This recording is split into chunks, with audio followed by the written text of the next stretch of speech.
आचार्य गुरुवर श्री कुंद कुंद भगवान की, आचार्य गुरुवर श्री ज्ञान सागर मुनि महाराज की,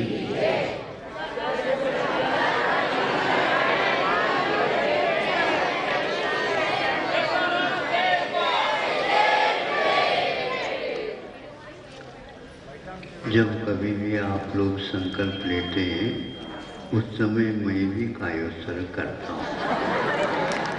कई लोगों ने ये जिज्ञासा रखी होगी कि आपको कायोत्सर्ग करने की क्या आवश्यकता।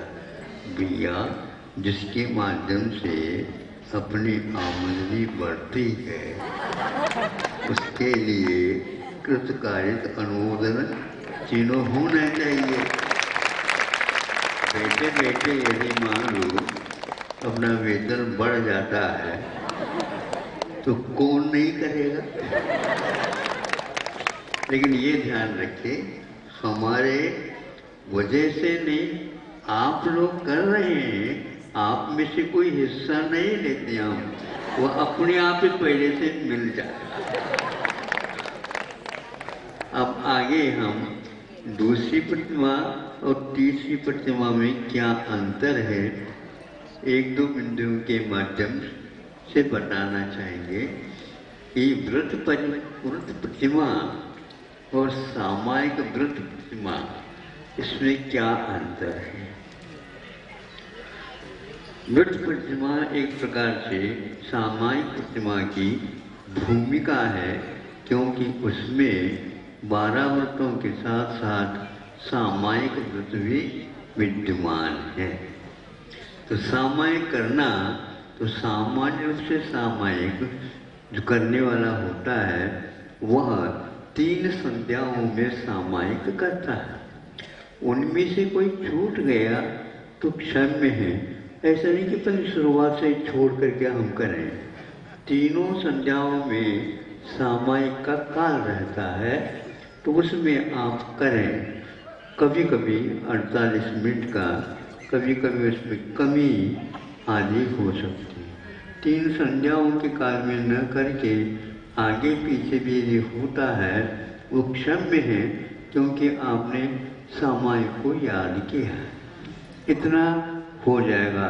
लेकिन एकदम एक ही बार करके आप सामायिक व्रत को करना चाहोगे, ऐसा नहीं होगा। जैसे अहिंसा व्रत ले लिया और शेष व्रत नहीं लेंगे तो आप अनुव्रती नहीं कहलाएंगे। हाँ, हिंसा के त्यागी तो कहलाएंगे, किंतु अनुव्रत के लिए 5 अनुव्रत चाहिए। और नैष्ठिक प्रतिमाधारी होने के लिए द्वितीया से लेकर के उसके लिए 5 अनुव्रत तो चाहिए, किंतु शेष और 7 व्रत भी चाहिए। इस प्रकार इन व्रतों का संबंध एक दूसरे से चलता रहता है। अब दूसरी प्रतिमा में यदि 3 संध्याओं में सामायिक करना है, किंतु तीसरी प्रतिमा में जब जाते हैं तो उसी को याद करते हैं हम। सामायिक व्रत प्रतिमा के साथ दर्पण की बात आ जाती है। दर्पण में जब आप साफ सुथरा दर्पण है तो अपना मुख साफ सुथरा दिखता है और वह काम होता है। उसी प्रकार बिना दोष के समय पर ये तीनों संध्याओं में किया जाता है। यदि नहीं हो पाता है तो इन सब प्रतिमाओं में जहाँ पर दोष लगता है, प्रतिदिन के लिए कि 15 दिन में प्रतिदिन आप 5 माला जो है फेरना आवश्यक। प्रतिदिन नहीं, 15 दिन में कभी भी 5 माला फेर करके ये प्रायश्चित के हैं। विशेष दोष लग जाए तो वह मुनियों के या आर्यिका या आचार्य महाराज के पास जाकर के लिया जाता है। ये इसका अंतर। अब इसमें प्रतिमा में निर्दोष पालन होता है। अब उसमें नियम कमजोर रहते हैं, इसमें नियम पूरा रहता है। सामायिक प्रतिमा के साथ एक समंत बुद्ध महाराज ने पुरुषों की अपेक्षा से यथाजात दिगंबर होकर के वह एकांत में अपने जो कमरे वगैरह रहते हैं वहाँ पर कर सकता है, अथवा कहीं जंगल में जा कर के भी वह एकांत में कर सकता है, स्मशान इत्यादि के स्थानों में भी कर सकता है, किंतु वह एकांत अवश्य ढूंढेगा। ये एकांत वो उसके लिए, क्योंकि यथाजात हुए बिना सामायिक का चिंतन अनुभव आदि आदि होना कठिन है। इसलिए अभ्यास जैसे आप कर रहे हैं भिन्न भिन्न प्रतिमाओं का, उसी प्रकार वह श्रावक तीसरी प्रतिमा से यथाजात होकर के दिगंबरत्व को धारण करके समता का वह आश्रय लेता है। कई श्रावक ऐसे स्मशान आदि में सुदर्शन सेठ वगैरह आते हैं, उनसे ये ज्ञात होता है कि गृहस्थ भी हमेशा हमेशा सामायिक को दृष्टि रख करके भी विशेष रूप से उसमें निरीहता का अनुभव करता है, तभी वह आगे जा कर के मुनि बनने की शिक्षा को पूर्ण कर सकता है। इतना अंतर है द्वितीय प्रतिमा में सामायिक व्रत होते हुए भी तृतीय प्रतिमा में जैसा है वैसा नहीं कर पाता। निर्दोषता की इसमें मुख्यता है। 3 संध्याओं में ही करना है और आगे पीछे नहीं करना है। यदि दोष लगता है तो उस दोष के लिए भी प्रायश्चित इत्यादि लग जाते हैं। इसलिए आगे की प्रतिमा लेने से पूर्व में उसका जो अभ्यास का क्रम आप कर रहे हैं वह आगमानुकूल है, उसको करना। लेकिन लेने के उपरांत अब महाराज हम उधर गए थे और उस समय हमारे 2-3 सामायिक में बस में ही जाना पड़ता है, रेल में जाना पड़ता है आदि आदि, तो यह तो बहुत सारे होंगे। तो आपकी प्रतिमा मुख्य है, यात्रा मुख्य नहीं है।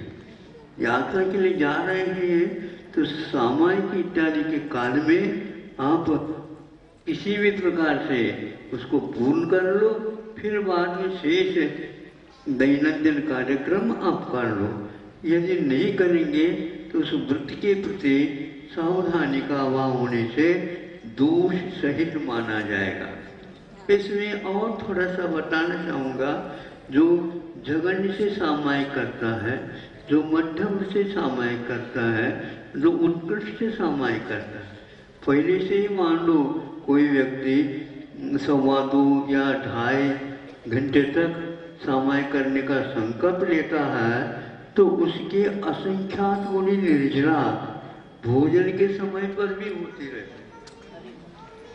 तो उसने आजीवन संकल्प लिया, अथवा 1 दिन 2 दिन 3 दिन 4 दिन के लिए भी लिया है, तो उस दिन उसकी असंख्यात गुणी निर्जरा अन्य समय में भी होगी या अन्य प्रतिमाधारियों की अपेक्षा से ज़्यादा होगी, क्योंकि उनकी श्रेणी करने का संकल्प वह बहुत लंबा चौड़ा है। कितना भी हो जाए, तीनों वक्त के हम सामायिक करेंगे, 2.5 घंटे, 2 वक्त करेंगे, 1 बार करेंगे, अथवा ये होता।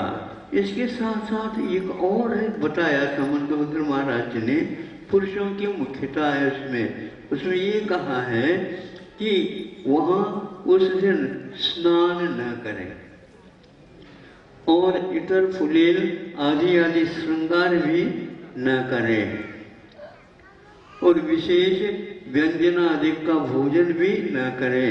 उसे उपवास होता है तो कोई बात ही नहीं, यदि एकासन भी करता तो उसमें भी एकासन में सादगी रहे, ऐसा नहीं चटक मटक उसमें करते जाओ, कोई नहीं।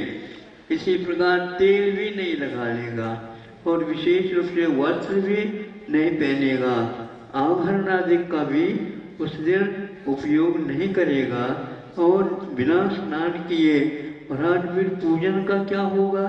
यह भाव पूजन के साथ ही उनका कार्यक्रम संपन्न होगा। यह भी असंख्यात गुणी कर्म की निर्जरा के लिए कारण।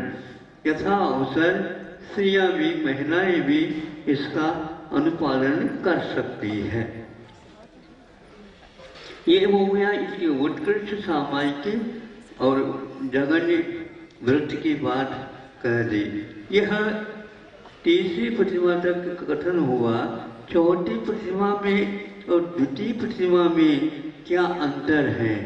तो ये तो आगे की है और तो पीछे की है। नाम की अपेक्षा से पीछे भी है और आगे भी है, किंतु कार्य की अपेक्षा से बहुत अंतर है।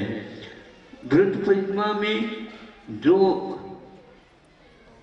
प्रोषद व्रत आया है, प्रोषदोपवास व्रत, वह एक प्रकार से नियामक नहीं। नियामक नहीं का मतलब क्या होता है?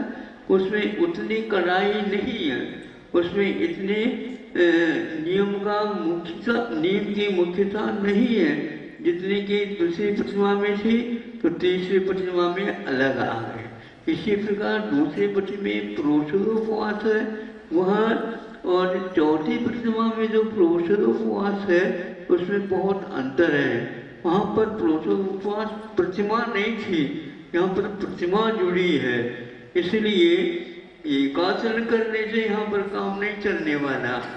मुख्य रूप से सप्तमी में नवमी में एकासन करें, सकृत भुक्ति, एक बार भोजन करना, किंतु बीच में उपवास करना। प्रोषद यानी पर्व होता है और उपवास में नहीं उपवास होता है, चारों प्रकार के आहार का त्याग होता है। इसलिए प्रोषद मैंने अष्टमी और चतुर्दशी या और भी पर्व के दिन हैं, उनमें आप यह करें, यह ही मात्र उत्कृष्ट है।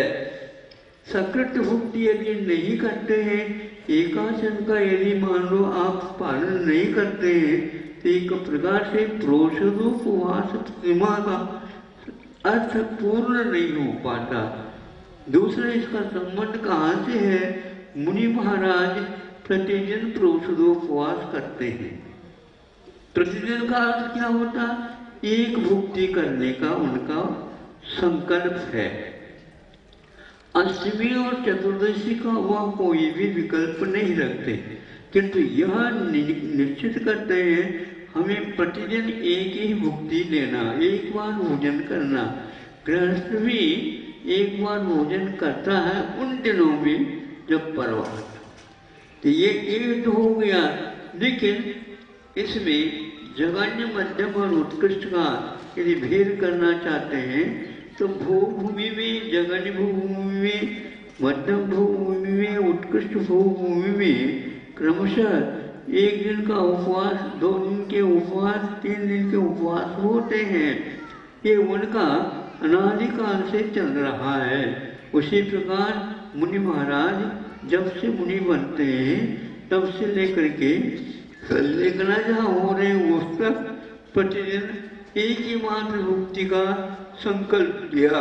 वह भी भोजन करें या न करें ये बात अलग होती है। इस प्रकार यह प्रतिदिन जो आप नहीं कर रहे हैं, अष्टमी और चतुर्दशी दिन कर रहे हैं, उससे भी असंख्यात गुणी निर्जरा मुनि महाराज को भोजन करते से भी हो जाती। महाराज ये कैसे, ये दुकान ही है इसकी, ये ऐसी दुकान है कि एक ही बार, क्योंकि संकल्प लिया हुआ आजीवन। हर बात में हम सोचते हैं कि इसका मूल्य बहुत बड़ा लंबा चौड़ा निकलता है। ये भोग भूमि से कर्म भूमि में, कर्म भूमि से ऊपर ऊपर की प्रतिमाओं में, ऊपर ऊपर के प्रतिमाओं में जगन से उत्कृष्ट जो प्रतिमा है उनमें, उनसे भी मुनि महाराज अथवा अनगान धारण करने वाले जो घर में नहीं रहते हैं, ऐसे सुलग ऐलकों के भी बार हो जाता है। क्योंकि आप अपने घर में मन चाहे, जब चाहे, जितना चाहे, नहीं समझे, चुन चुन करके भोजन और दूसरे को कह करके भैया आज तो हम ये ऐसा लेना चाहते हैं, हाँ हाँ ठीक है आपने बता दिया हम बना लेंगे। इस प्रकार घर में एक आसन करना भी 3 आसन के बराबर है, 2 ही नहीं 3। और दूसरे के घर में 2 बार लेना भी वह एक आसन के बराबर हो जाता है, क्योंकि वहाँ पर लज्जा आती है, वहाँ पर मांग नहीं सकते हैं आदि आदि। इसलिए कि यह जिस प्रकार अंतर को लेकर के असंख्या गुणी निर्जरा होती है, ये महत्वपूर्ण है। हर बात में हमें निर्जरा तत्व को, संवर तत्व को बढ़ाना है, यह मूल उद्देश्य है। इसलिए आप लोग ले रहे हैं, हमें भी एक दे दो महाराज, हमें भी एक दे दो, हमें अभ्यास चाहिए, हमें वो चाहिए, होते हुए भी इसके मर्म को, इसके अर्थ को गहराई के साथ आप सोचिए तो बहुत आलस छोड़ करके जो व्यक्ति इनका अभ्यास करता है और पालन करता है, उसके लिए तो दूसरे भाव में जाने के उपरांत रखने के लिए स्थान नहीं है, इतने बहु सामग्री मिलेगी, उसकी ओर देखने की तक इच्छा नहीं होगी, किंतु मिलना तो मिलना है। इस प्रकार यहाँ तीसरी प्रतिमा, चौथी प्रतिमा और तृतीय प्रतिमा के साथ तुलनात्मक दृष्टि से भेद बता दिया गया। जगन्य के लिए और उत्कृष्ट के लिए जो विकल्प आते हैं, यह उनके लिए किसी भी प्रकार से रास्ता बना करके देना है, क्योंकि उसको अभी इतना साहस नहीं हो पा रहा, यह अनुभूति के साथ होता है।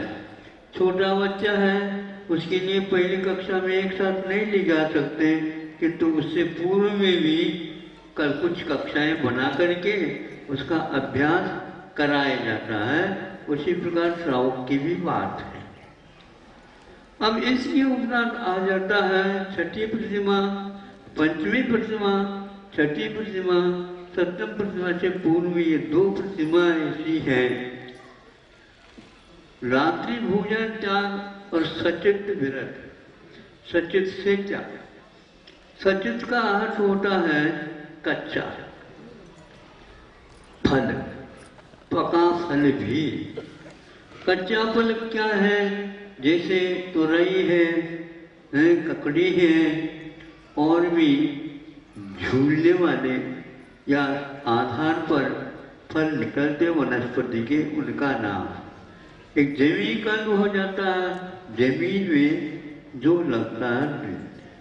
फिर इसके उपरांत कुछ भाजी बना के रूप में होते हैं, जो मेथी की भाजी है, और पालक की भाजी है, फुंडी फल्ले,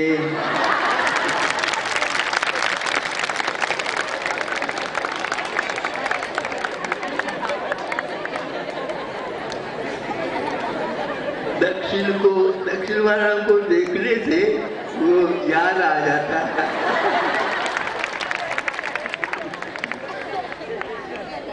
फुंडी वाले तरह तो ये क्या है? ये भाजी वाला में आ जाते हैं। इनका चातुर्मास के कारण सेवन नहीं करना, क्योंकि इसके आश्रित तो सूक्ष्म से सूक्ष्म जीव जंतु रहते हैं और उनका संशोधन होना बहुत कठिन है। बहुत मिला करके मेहनत करके कर भी ले तो भी बहुत जल्दी अंतर्मुहूर्त में उनमें पुनः उसी प्रकार के जीव जंतु उत्पन्न होने की पूरी संभावना रहती है।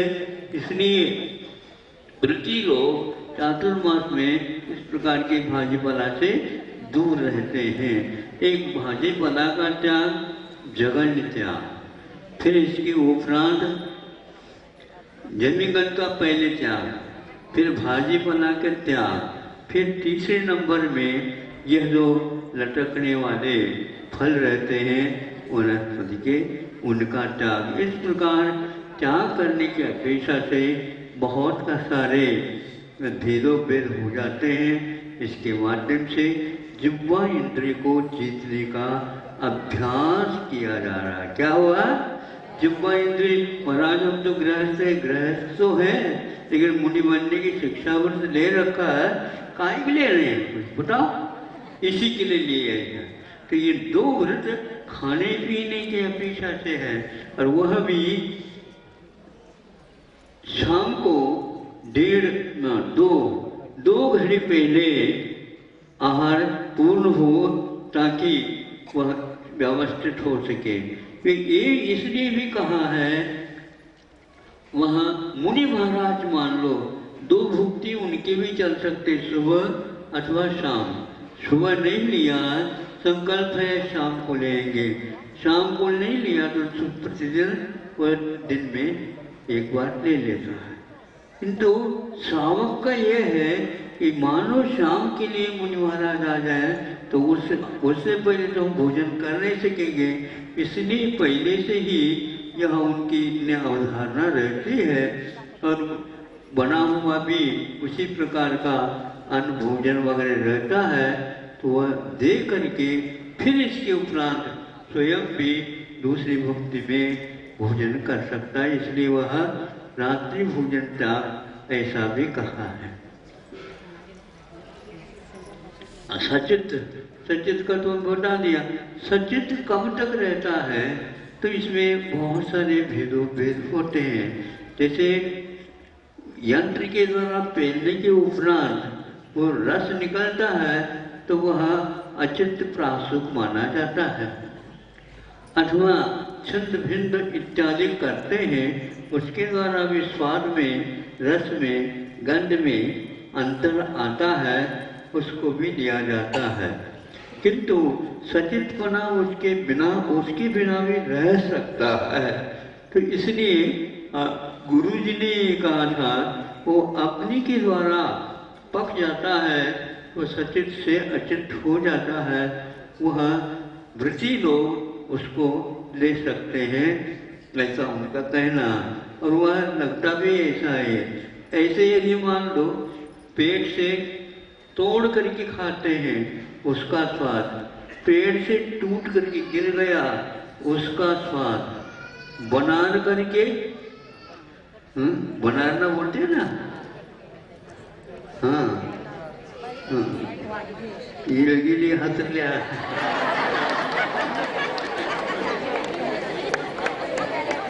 इड़गी अंदर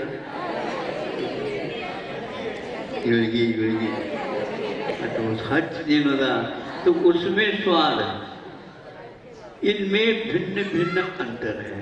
और ये तो हो गया, और मुंह में दे करके आम वगैरह लेना सीधा ही बच्चे जैसे, इसका स्वाद भिन्न भिन्न स्वाद है।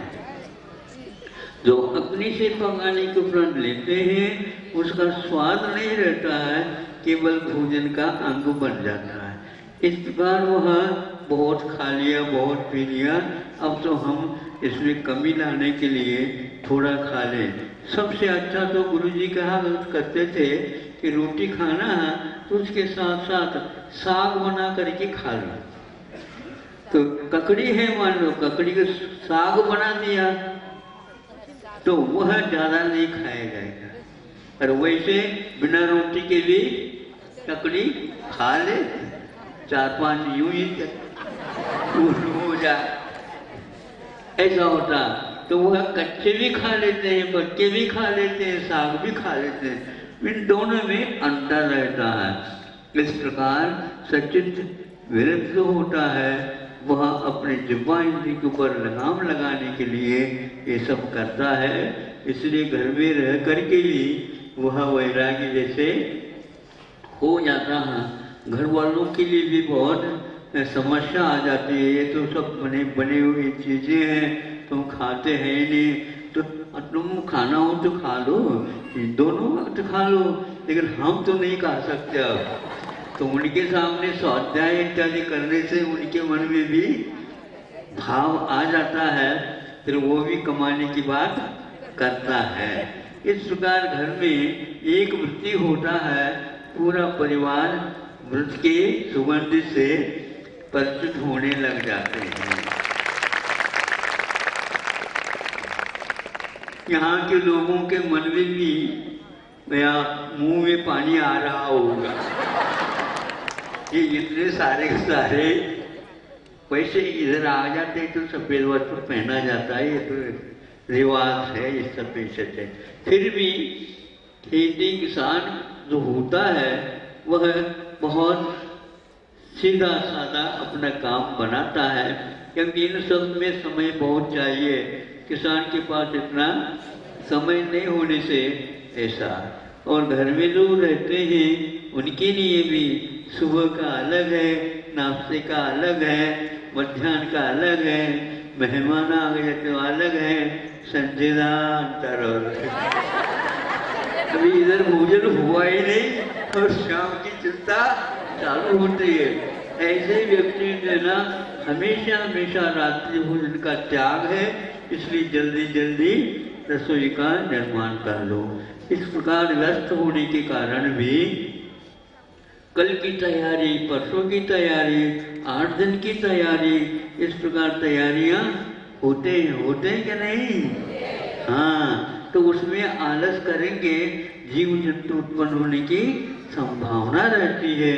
इस प्रकार शुद्ध भोजन का लाभ घर के प्रत्येक सदस्य को मिले, मेहमान को भी मिले, इस प्रकार की चिंता और सावधानी ये लोग करते हैं। तो पुरुष और स्त्रियां दोनों मिलकर के घर को शुद्ध भोजन को प्रबंध कराए। यह है छठा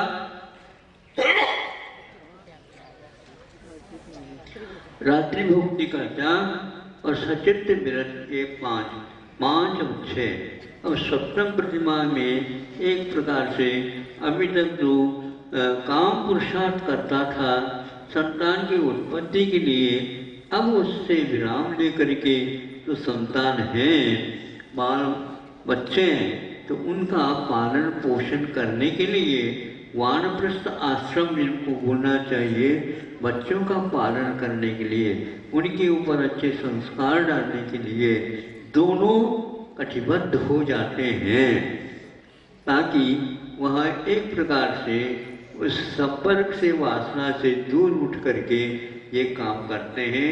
यहाँ बीच की प्रतिमा मानी जाती है। इसके बाद उनके उपक्रम में बहुत अंतर आता है। तब तक बच्चों को हम अच्छे संस्कारित करके बड़े बना देते हैं और उनको दायित्व का क्या अर्थ होता है और उनके कंधों पर वह भार रखते हैं और उसको वो लोग सहर्ष तैयार होते हैं। आजकल के बच्चे इसको तैयार नहीं हो पाते। वैसे बच्चे बहुत दुर्लभ होते हैं, लोग होने के उपरांत बात मानते नहीं हैं बल्कि मनवाते हैं। ऐसी स्थिति में बहुत कष्ट होता है गृहस्थों को, इन सबको सहन करना पड़ता है और उनके हो करके ही हमें चलना पड़ता है। किसी भी प्रकार से वह इस दायित्व को अपना दे, इसमें लगे रहते हैं। तो ये अष्टम प्रतिमा में परिग्रह का त्याग का त्याग अने आरंभ का त्याग, जो कि प्रमुखान आरंभ तो विपारमते। प्रमुख आरंभ का अर्थ अलग होता है, गौण आरंभ का अलग अर्थ होता है। प्रमुख का अर्थ जिससे आजीविका का उत्पादन होता है, पैसा जिससे आता है, धन दौलत जिससे आता है, उस प्रकार के कार्य का नाम आरंभ है। उस आरंभ का त्याग 2 प्रकार से, प्रमुख आरंभ जिससे पैसा उत्पन्न होता है, जैसे असी मसी कृषि वाणिज्य शिल्प विद्या, ये 6 आवश्यक माने जाते हैं। इनमें वह प्रमाण पहले प्रमुख और गौण 2 प्रकार के बना करके प्रमुख आरंभ से, अब मैं किसी भी प्रकार से ऐसा आरंभ नहीं करूँगा जिससे आजीविका की ओर हम आगे बढ़े। अब बढ़ना नहीं, जो कुछ भी बढ़ना है अब त्याग के अपेक्षा से बढ़ना। तो मुख्य त्याग कर देता है और बच्चों के हाथ में वह दे देता। त्याग कहा तो ऐसा नहीं कि वो एकदम त्याग करता नहीं। बच्चों को यदि मान लो बच्चे नहीं हैं तो गोद में ले लेगा। हाँ, क्योंकि उसको धर्म प्रवाह चलाना है और संतान चाहिए। स्वयं की संतान नहीं है तो वह दूसरे के संतान जो लड़का है, पुत्र है, उसका ले सकता है। अब सुनते हैं कहीं कहीं पर पुत्री को भी वह गोद में ले सकता है, क्योंकि पढ़े लिखे तो रहती हैं बच्चियाँ, तो उनके माध्यम से घर बहुत अच्छा चल सकता, दुकान भी चलाते वो लोग, ऐसे सुनते हैं। तो ऐसी स्थिति में उनको भी गोद में लिया जा सकता है, उनको भी गोद में लिया जा सकता है।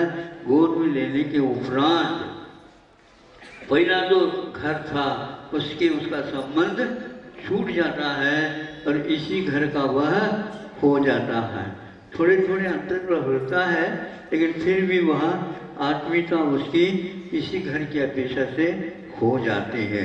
यह लेकर के उस आरंभ का त्याग करता है और उसके ऊपर वह उसको सब भार दे देता है।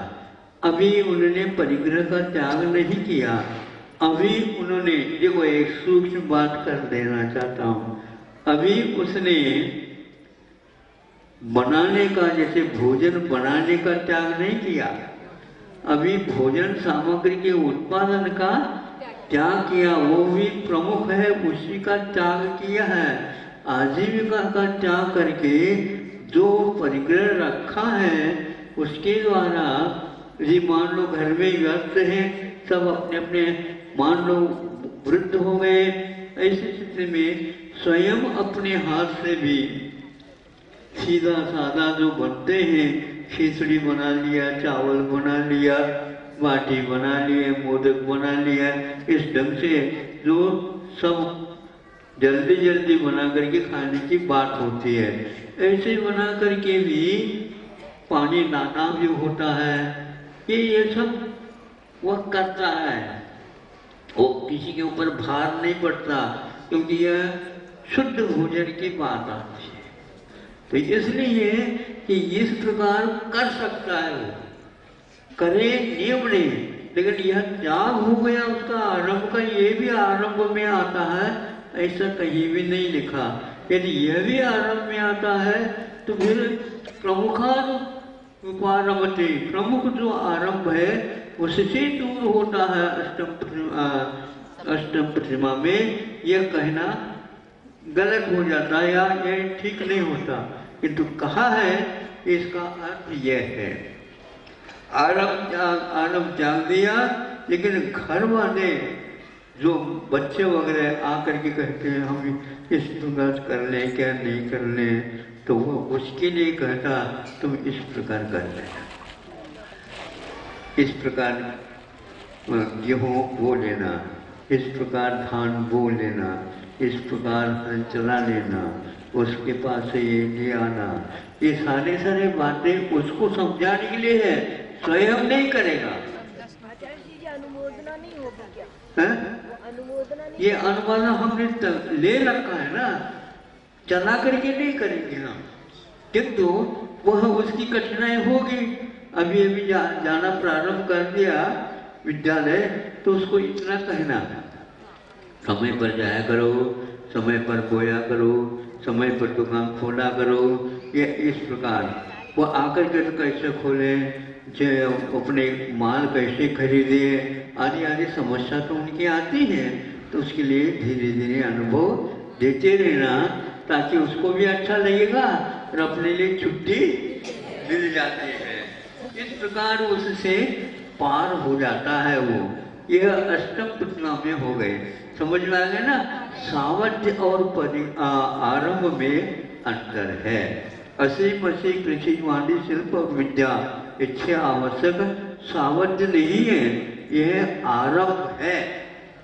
अब इसमें थोड़ा सूक्ष्म और बताना चाहूँगा, जैसे उत्पादन है, कई लोग ब्याज से काम ले लेते हैं, ब्याज जानते हैं ना, हाँ, तो ब्याज से काम करते हैं। ब्याज का जो धन है उसकी सेवन हम कर लें और आरंभ का त्याग कर लें, नहीं। ब्याज अपने आप में एक आरंभ है। ये नौकरी की बात हम बाद में कर देते हैं, पेंशन की बात, किंतु यहाँ ब्याज भी जो रखा है, सारे काम बंद कर दिए और ब्याज जो आता है उसके बाद कहाँ से ब्याज आएगा? बैंक में रखोगे, उसका उपयोग कौन कर रहा है? मछली के लिए भी हो रही है, अंडों की उत्पत्ति के लिए हो रही है, मुर्गी दाना बनाने के लिए हो रही है, हाँ, और मछलियों के उत्पादन के लिए तालाब खोदा जा रहा है। ये पैसा कहाँ से आ गया? बैंक के पास आपके द्वारा दूर रखा हुआ हो। आप क्यों रखते हैं? हमारे लिए ब्याज मिल जाएगा, बैठे बैठे हमें आरंभ नहीं करना पड़ा। ये महाआरंभ है। इस आरंभ से बचने के लिए अब यहाँ पर हम कहना चाहते हैं कि वह जो घर का धनी था वो होता था कि इस प्रकार का आरंभ नहीं करो। और जो हमने जो खेती बाड़ी यदि छोड़ी है तो आप उसको कर सकते हो, इसमें आपको दोष नहीं लगेगा, क्योंकि यह अर्थ पुरुषार्थ है। किंतु बैंक में रख करके ब्याज का खाना अर्थ पुरुषार्थ में नहीं आता, बल्कि आप जो हिंसा नहीं करते थे वो हिंसा करना पड़ेगा। उसमें कारित अनुमोदन पूरा पूरा हो गया। तो उससे बचने के लिए आचार्यों ने कहा वह आरंभ करो, वह आरंभ नहीं माना जाता। इसीलिए 4-5 स्थानों में अभी भी हमें पढ़ने के लिए मिला कि हमारे मूलाचार में भी हथकरघा जो चलाने वाले की परंपरा थी वह मिला है प्रसंग।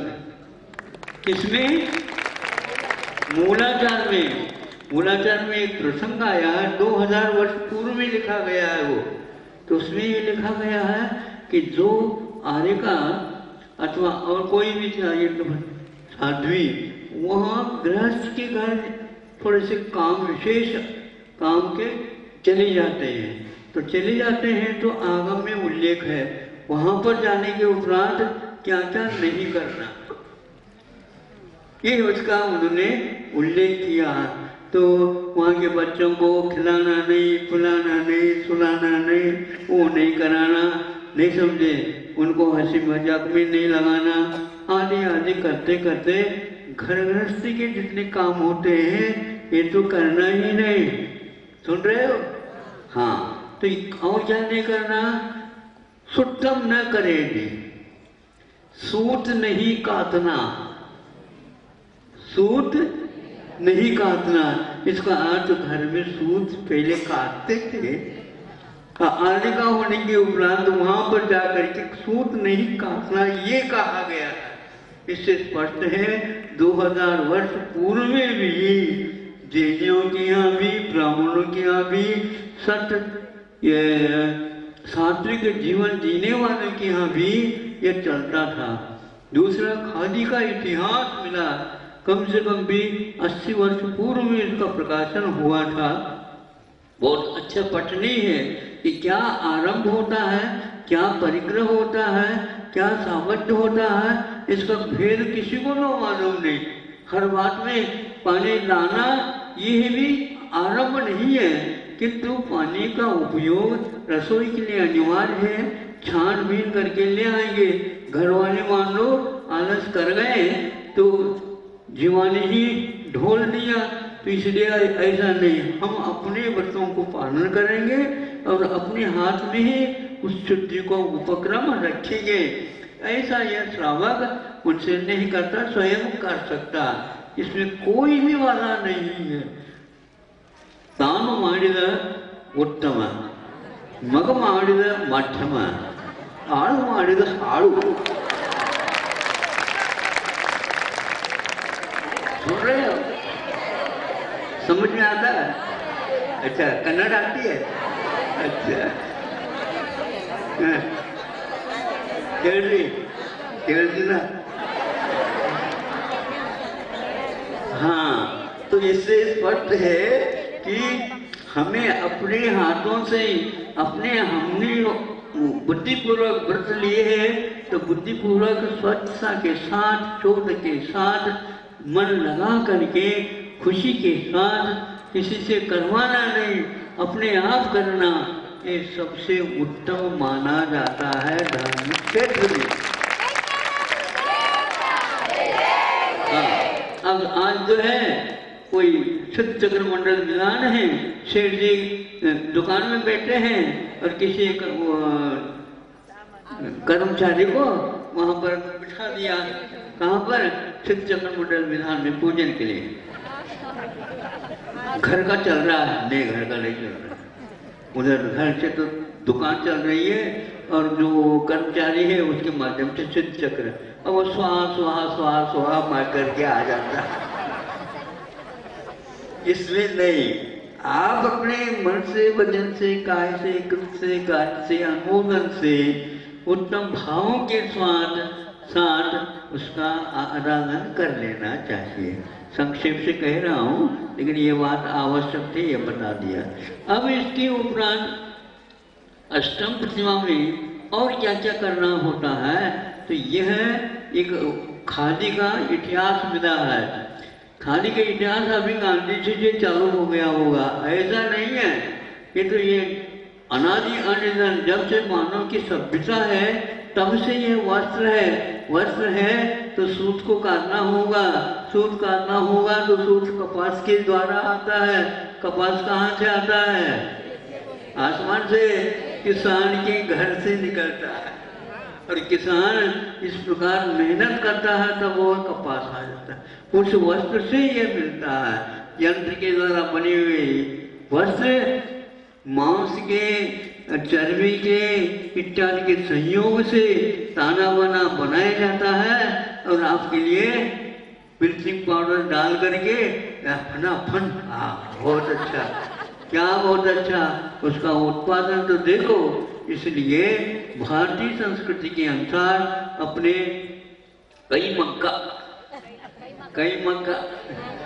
हाँ, तो अपने हाथ से चरखा चलाना और हाँ मक्का चलना, कई मैंने हाथ चरखा इसको बोलते हैं। तो ये होता था। खादी का इतिहास में ये लिखा है कि वहाँ वैदिक के अपेक्षा से लिखा है, वेदों में भी ये विनक है।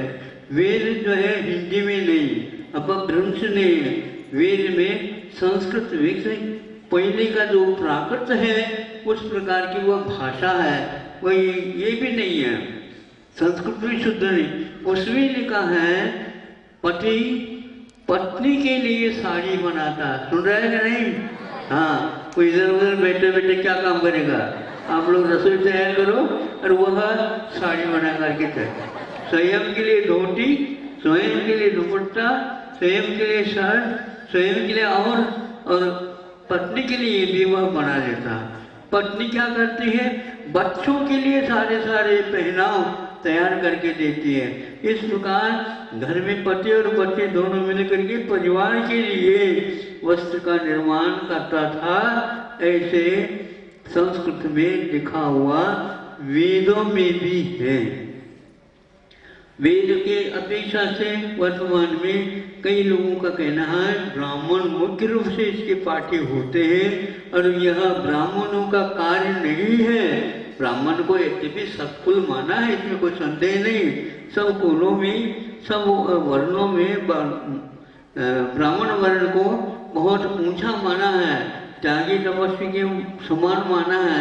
उनके यहाँ भी यह कार्य होता था, यह मिला है। इस प्रकार प्राग वैदिक में भी इसकी परंपरा थी।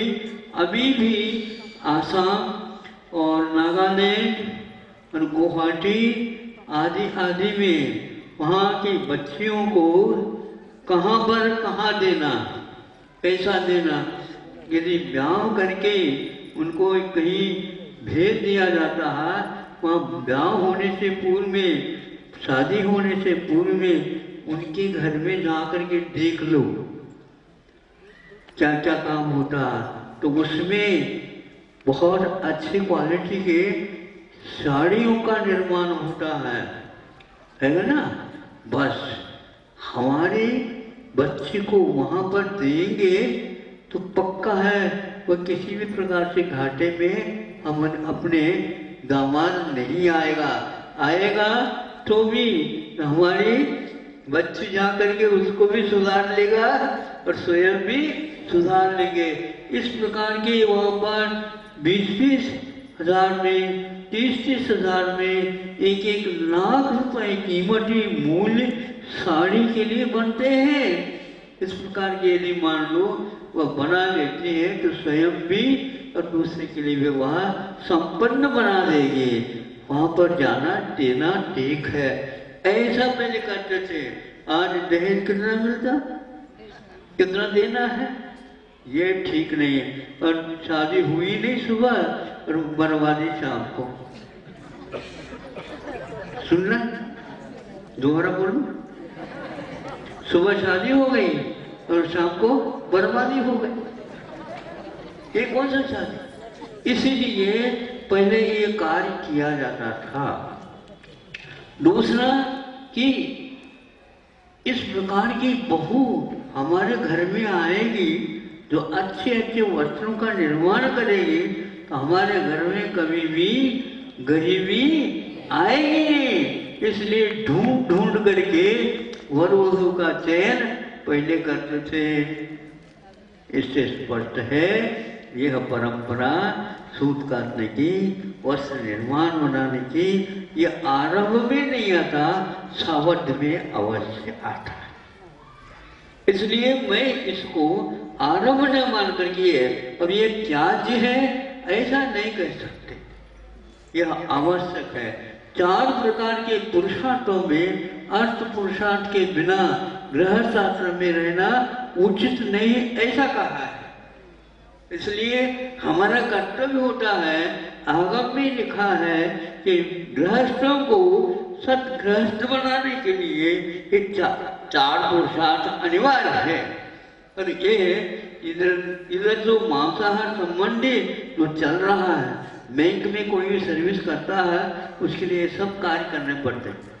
कोई रोता हुआ आता है, महाराज बैंक में इसे आमंत्रण करना पड़ता है, मैं क्या करूं, छोड़ दूं नौकरी, तो नौकरी मिलती नहीं, हमारे लिए संकट का आएगा अवसर, और करता हूँ मन करता नहीं कि क्या करें। ऐसे स्थिति क्यों आए? सही सही पुरुषार्थ आप सिखाते अपने आप काम हो जाता है। बहुत सारे ऐसे कार्य हैं जिन्हों के लिए करने योग्य है, वो तो वंचित हो गया। आज नौकरी पहले क्या कहते हैं, हम छोटे थे उस समय की बात है, उत्तम खेती ऐकून घ्या, हाँ, उत्तम खेती, मध्यम व्यापारी आणि कनिष्ठ नोकरी। काय म्हणता सांगा बरं? हाँ, ये अपने हाथ में रखो, वही एकमात्र खेती बाड़ी करना। यहाँ की श्रेणियों का यहाँ खेती नहीं होती, ऐसे कई स्वाध्यायशील व्यक्तियों के मुख से हमने सुना। दूसरे दिन उनको बुलाया कि सादा पट बोल रहे, नहीं महाराज, प्रत्येक ग्रंथ में लिखा, आदि पुराण ले लो, पद्म पुराण ले लो, हरिवंश पुराण ले लो, महावीर पुराण ले लो, वो पुराण ले लो, सारे पुराण को ले लो और पढ़ो। जहाँ संस्कृत में लिखा हो तो हमें बता देना। जैनियों के यहाँ किसानियत नहीं होती। जैन क्या दक्षिण में जाओगे प्रौढ़ किसान जैन लोग हैं।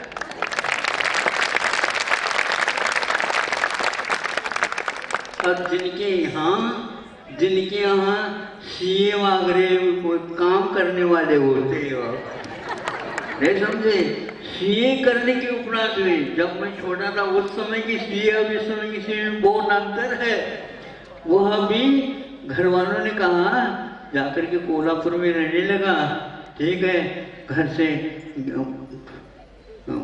घी भेज दो, नहीं समझे, नवनीत भेज दो, खोआ भेज दो, लड्डू बना करके भेज दो, ये भेज दो, इस प्रकार कहने लगा। वो वहाँ पर मिलता नहीं था, यहाँ का स्वाद आ चुका था। तो ऐसा कर बेटा, वहाँ से तुम वहीं आ जाओ। समझ में आया नहीं? हाँ, इसलिए घर का बना हुआ तो बस भोजन करो, बस मुंह साफ करके बाहर आ जाओ, क्या खाए पता न लगे। ये अष्टम प्रतिमा तक, नवमी प्रतिमा तक आप कर सकते हो। समझ में आ गया ना?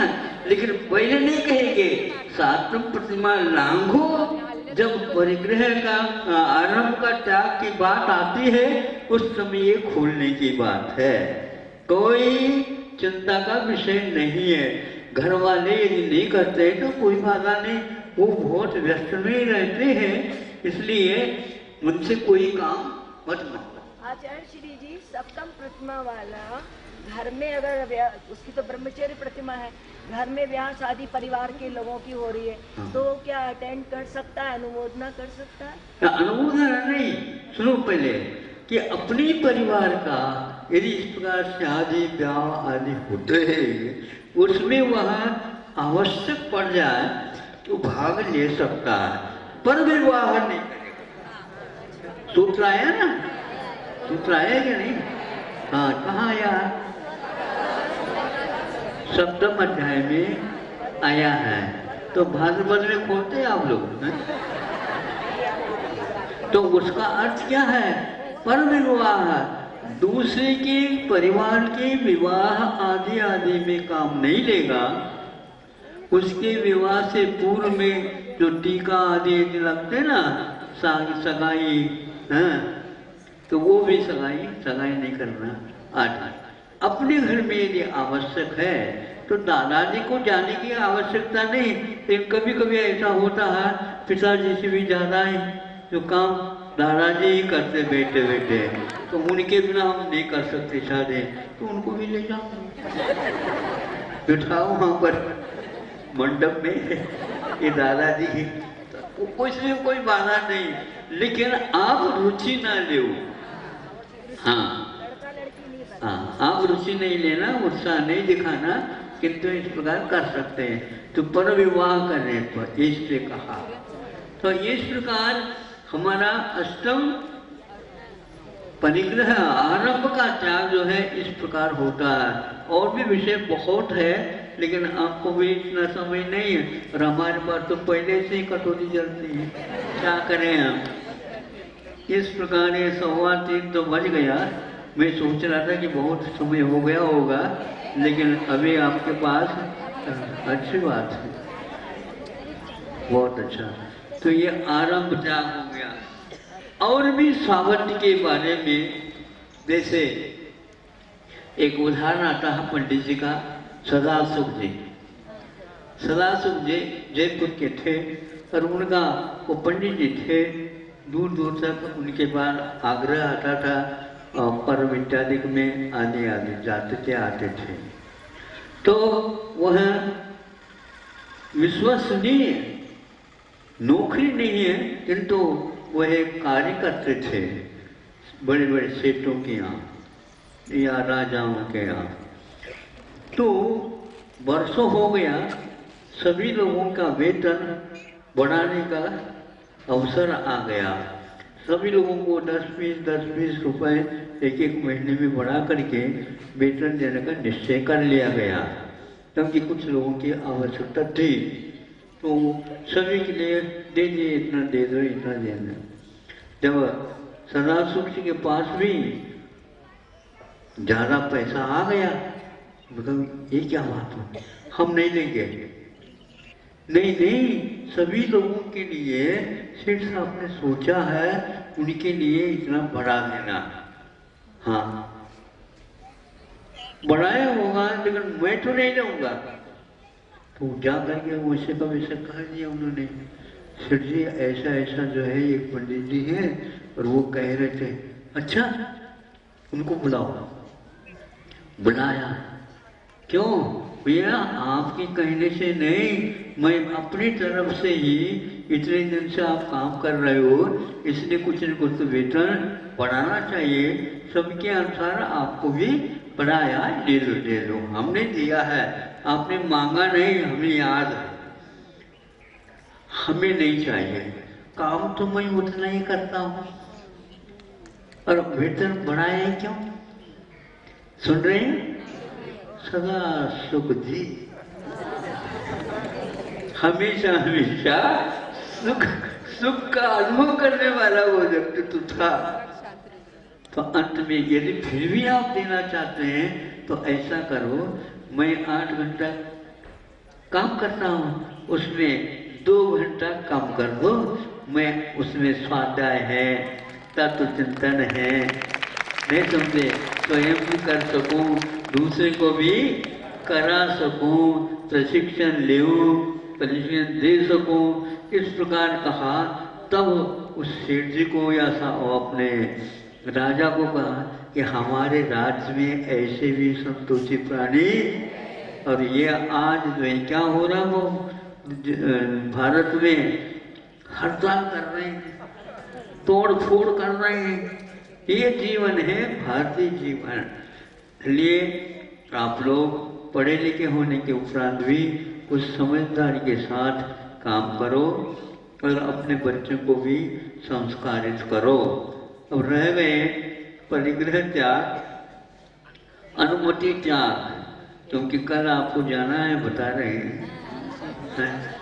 आज शाम को जाना है, ठीक है, मन नहीं करता से तो जाना ही पड़ेगा, नहीं तो वहां से वारंट आ जाएगा। क्या करे, बंधन है।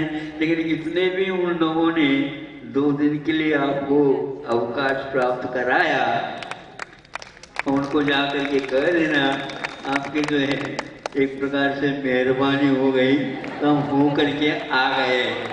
कैसा लगा? बहुत ही अच्छा लगा। आप भी आ जाते तो बहुत अच्छा लगता आपको। हाँ, नमस्ते तो बोला है तो आशीर्वाद कर लेना।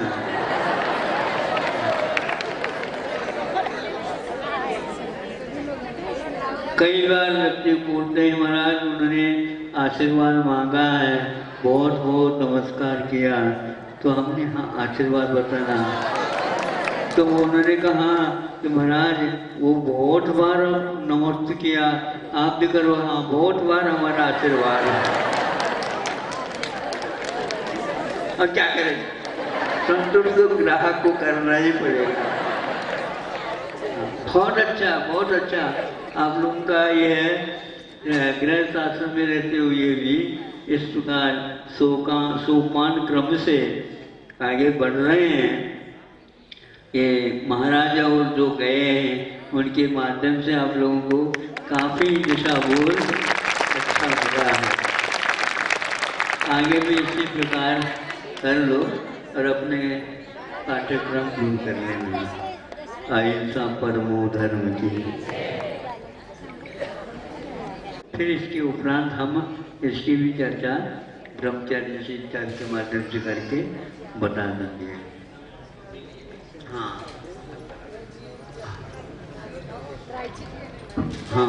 8वीं प्रतिमा। अभी आपने परिग्रह त्याग नहीं किया, अभी स्वामित्व वस्तु के साथ रखा है, किंतु परिग्रह बढ़ाने की बात नहीं है।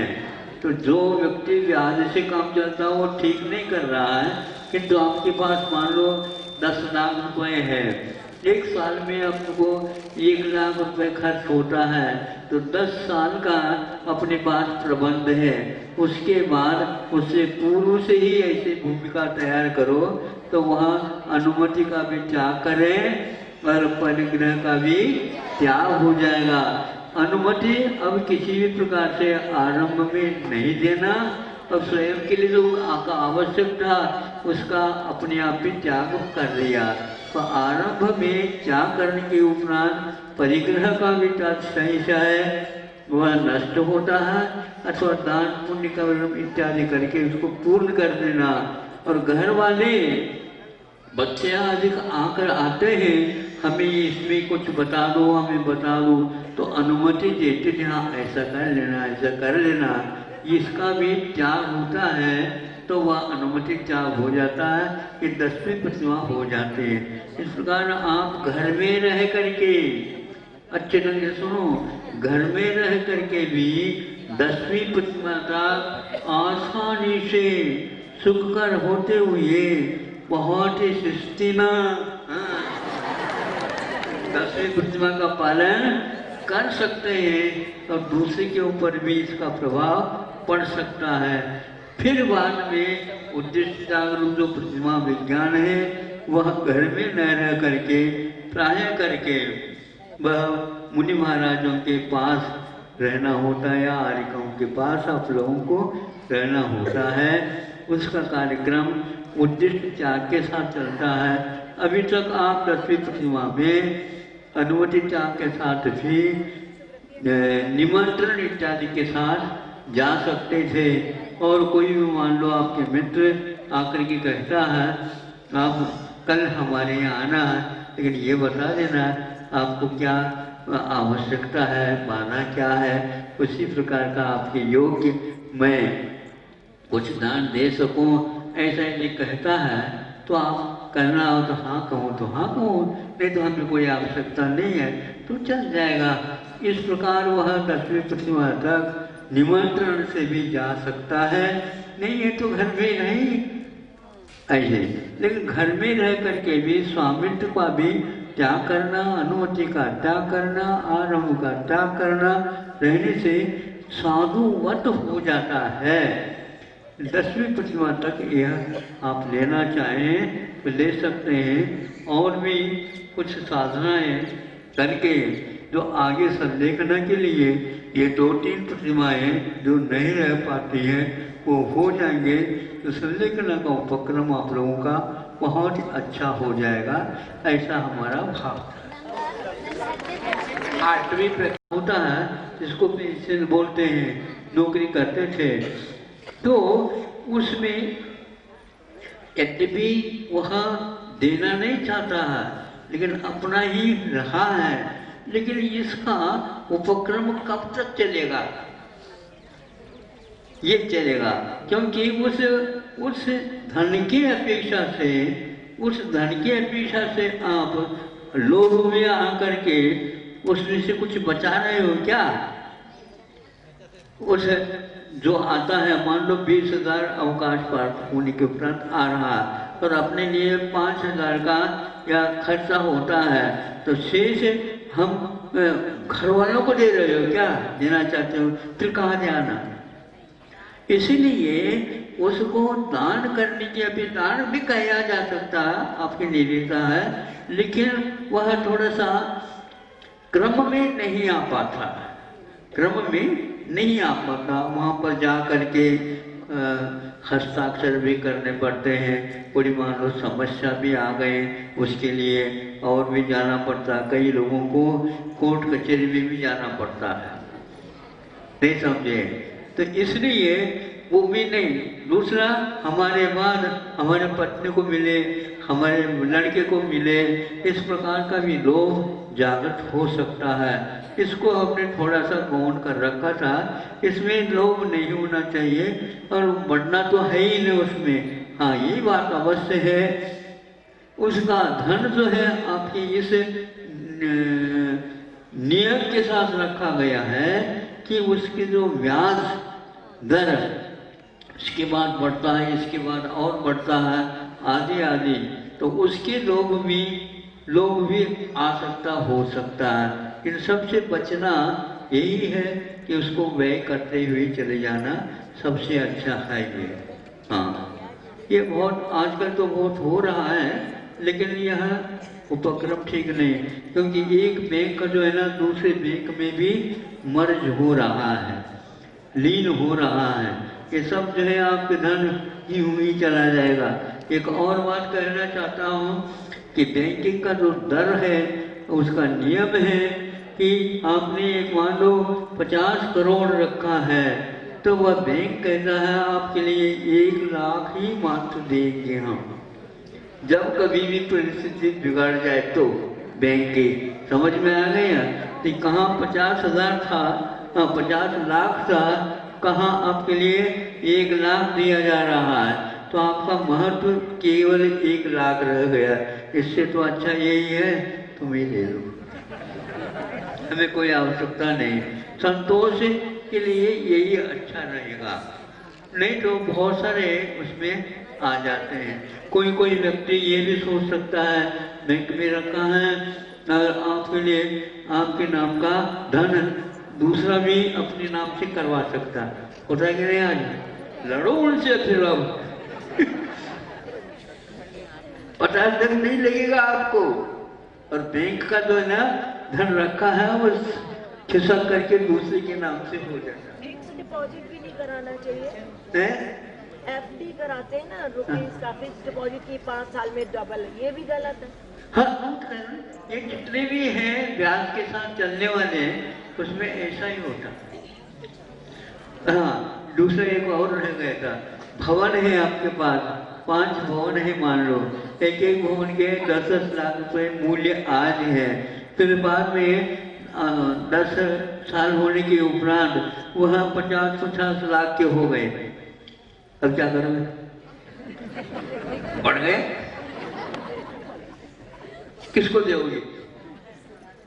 हाँ, तो लड़कों को देना तो पहले से ही उनके नाम से बना लो, एक टिपरिया रख दो अपने पास, झोपड़ी टाइप, यही ठीक रहता है।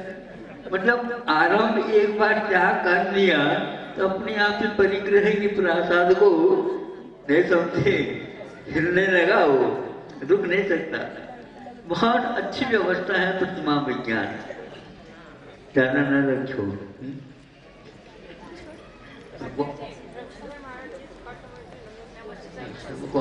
हाँ बस, हाँ, चलो अभी प्रतिमा लेनी है इनको, 8वीं प्रतिमा जिनको एक साथ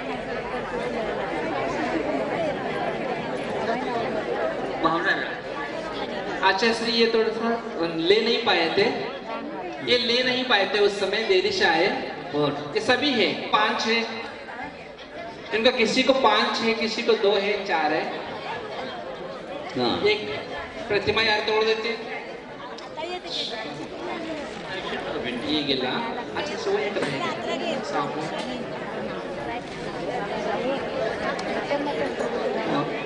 5 माना प्रत्येक व्यक्ति जो कोई भी प्रतिमा ले रहे हैं 15 दिन में माला फेरने का संकल्प करो, यह प्रायश्चित संबंधी है।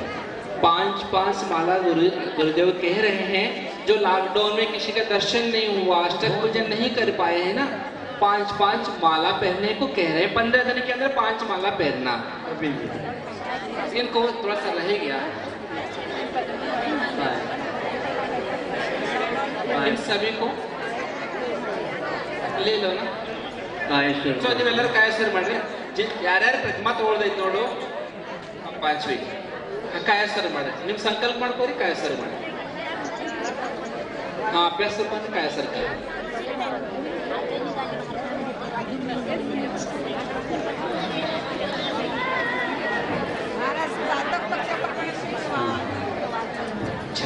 नमोस्तु बोलना सभी लोग एक साथ, नमोस्तु आचार्य श्री, नमोस्तु नमोस्तु।